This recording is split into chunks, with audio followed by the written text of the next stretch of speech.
नमस्कार। एका व्ह्युअरने प्रश्न विचारला की कटनीप कशा पद्धतीने पकडावी, म्हणजे कॅलिग्राफी आपण करू शकतो। हा जो तिरका अँगल आहे तो ह्या अँगलमध्येच असा चालायला पाहिजे। कटनीप ही 45 अंशामध्ये कट केलेली असते। हा 45 अंशाचा कोन आहे आणि ती पकडताना अशी पूर्ण पेपरला टेकावी आणि तिचा स्ट्रोक उभा आणि आडवा, दोघांची थिकनेस सारखी आली तर तुम्ही कटनीप व्यवस्थित पकडली आहेत असा त्याचा अर्थ होतो।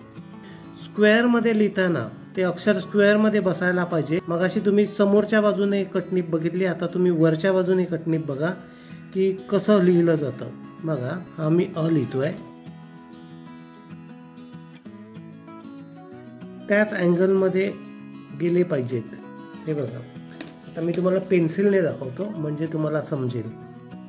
आता हा त्याचा शेप आहे, हा आणि हा बघा एकाच अँगल मध्ये आहे। पुन्हा हा सुद्धा एकाच अँगल मध्ये आहे। हे बघा असा, हे बघा, हे सगळ्या एकामेकाला पूरक गोष्टी आहेत। हे बघा, हा बघा, एकामेकाला समांतर गोष्टी आहेत बघा, म्हणून ती कॅलिग्राफी चांगली दिसते। आणि कॅलिग्राफी करताना कटनीप सोडायची नसते, म्हणजे हातातून ती ग्रीप सोडायची नसते, कारण मग हे अँगल्स बदलतात, हे जे अँगल्स आहेत हे बदलतात। म्हणून कॅलिग्राफी करताना एकदा ग्रीप पकडली की ती पूर्ण वाक्य होईपर्यंत सोडायची नसते। हे कॅलिग्राफीतले छोटे छोटे बारकावे आहेत, ते तुम्ही जर पाळलेत आणि तुम्ही जर ते आचरणात आणलेत तर तुमच्याकडून नक्कीच कॅलिग्राफी खूप चांगल्या पद्धतीने आणि सुवाच्य अक्षरात होऊ शकते। मागच्या व्हिडिओमध्ये आपण 6 स्वर शिकलो, अ, आ, इ, ई, उ, ऊ, एकूण 12 स्वर असतात। आज आपण पुढचे 6 स्वर शिकूया, ए, ऐ, ओ, औ, अम, हा।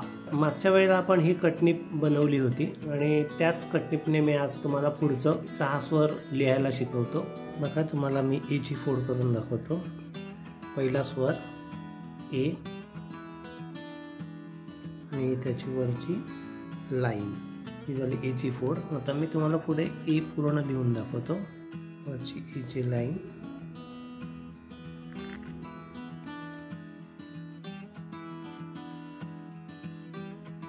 झाला ए। आपण ए लिहून झाला। आता आपण शिकूया ऐ।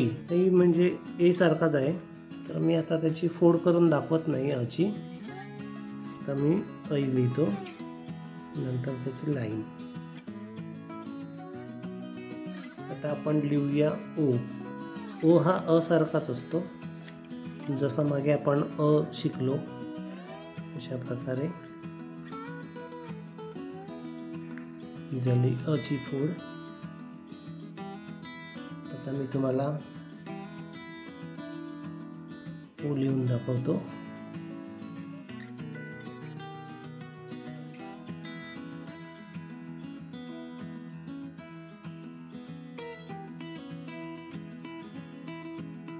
हा झाला आ आणि त्याच्यावर एक मात्रा दिली म्हणजे झाला ओ। तर आपण आता 3 अक्षर शिकलो, ए, ऐ, ओ।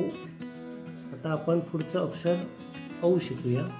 औ सुद्धा सारखाच आहे, अ सारखाच, आपण बऱ्याच वेळा पाहिलंय ते।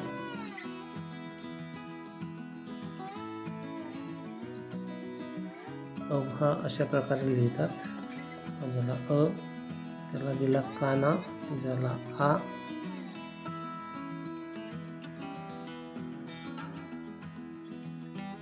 आणि त्याच्यावर 2 मात्रा दिल्या की झाला तो औ, झाला औ। आता आपण बघूया अम। अम पण एकदम सारखाच आहे, अ च्या वरती एक टिंब दिला की त्याचा होतो अम। तर बघा अम कसा होतो। पहिल्यांदा अ काढायचा, हा झाला अ, आणि त्याच्यावरती टिंब दिला की झाला तो अम। आता आपण आहा बोलूया। बघा आहा कसा आहे, तो जसा असतो तसाच त्याचा आकार आहे।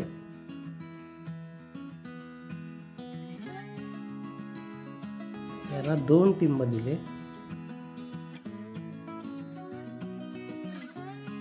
झाला आहा. आता मी सगळे 6 स्वर एकत्र लिहून दाखवतो तुम्हाला.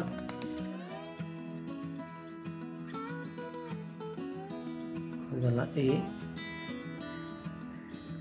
आता आपण लिहूया ऐ.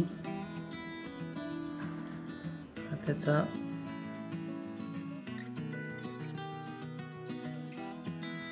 मात्रा त्याच्यावर आता ऐ. त्याच्यानंतर आता ओ. ओ हा अ पासूनच तयार होतो. अ ला काना दिला की आ होतो.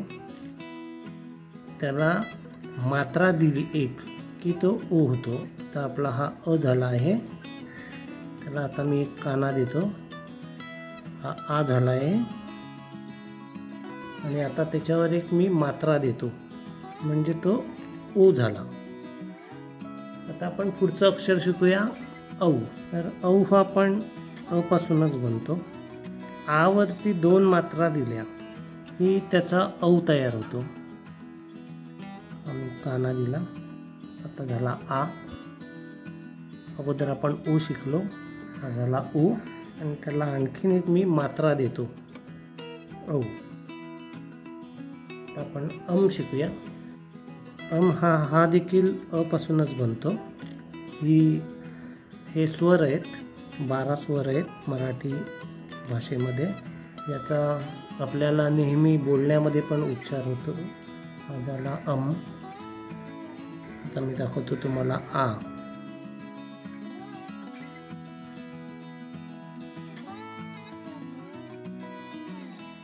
हा झाला आहा.